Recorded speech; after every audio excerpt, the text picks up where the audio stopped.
Today we're going to talk about an app called liveBPM from Daniel Bach. It's an app for your phone. It's for iPhone and Android. And I know what you're saying, but Mark, this is not a plugin. It's a plugin show. Live the microphone.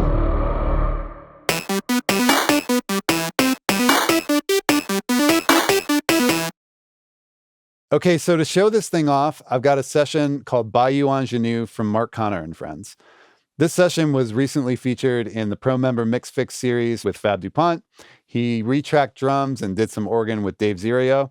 And one of the things that they had to deal with was tape stretch, because this was recorded to reel-to-reel, 8-track reel-to-reel a couple decades ago, and naturally the tape stretched over time. So I'm playing back the multi-track that Fab already edited, and he did some tempo correction and slid things around and made it all good.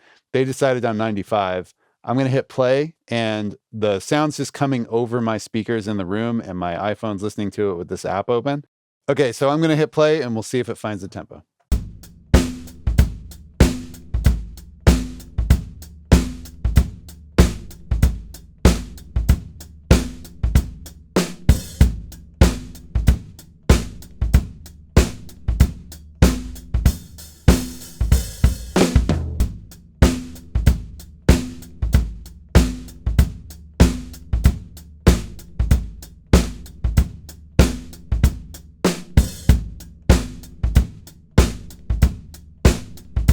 Cool, 95 BPM, so you get the point.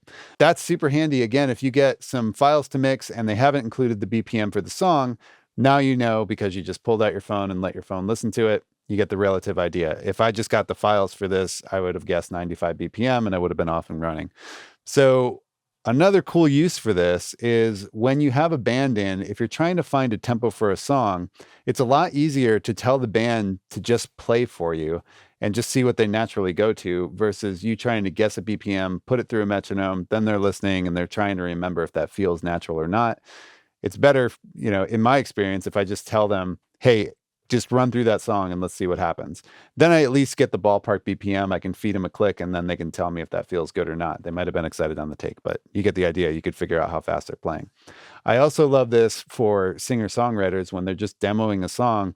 If they come into the control room with a guitar and they just want to play the song for me, a lot of times I'll be a little bit sneaky and kind of hold this under the desk and just say, hey, play the song down. Let's just listen to it. And then after they're done, I'll take a look at the phone and see what the BPM was. And then maybe I'll feed them a click, or I don't have to ask them at least for a tempo at that point. So super handy.